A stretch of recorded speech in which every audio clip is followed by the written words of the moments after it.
Okay, this is the Square app. So you go to squareup.com, you log in, and it'll bring you to your dashboard. But what I'm at already is the invoices.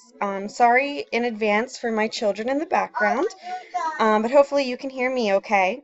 So what you're going to do is if you want to create an invoice, and you can see here it also shows me a list of all of my invoices and whether or not they're paid or overdue.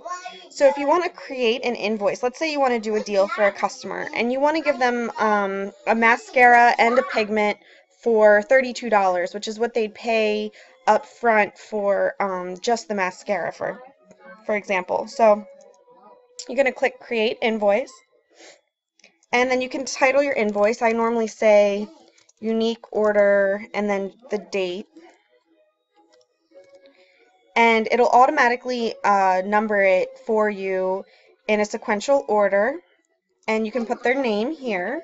So I'm going to invoice myself just to kind of keep it simple here and create a fake one.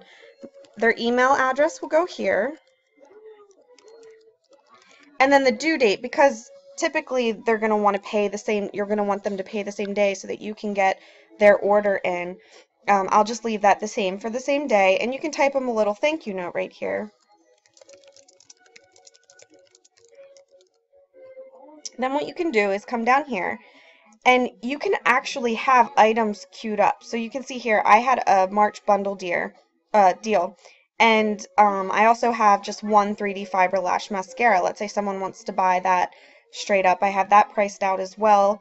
But you can just type something in. So let's say it's an April bundle deal, right?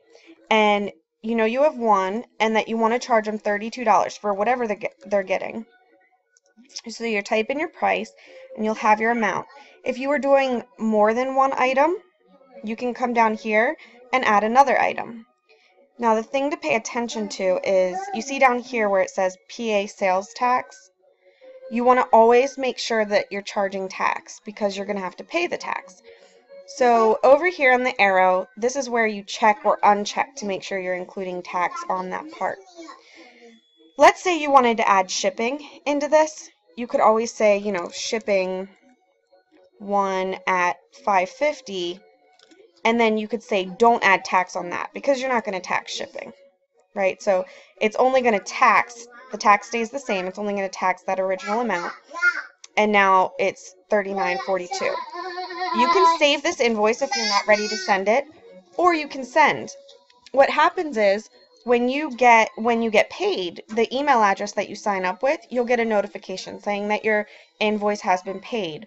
Or you can go to Square, click on Invoices, and check the status.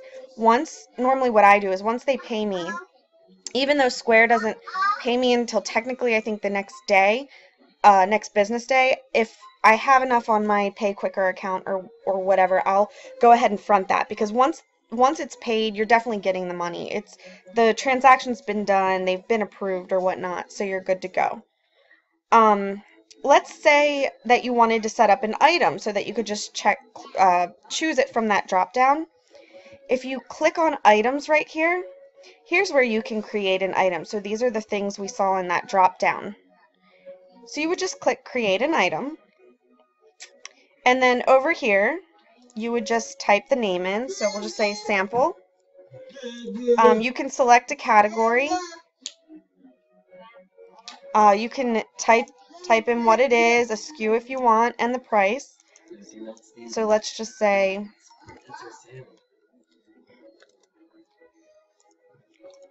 and then down here you can set the certain settings. So like here, you know, you want to include the sales tax every time you apply this to an invoice, and I always leave this unchecked because we're not selling on an online store.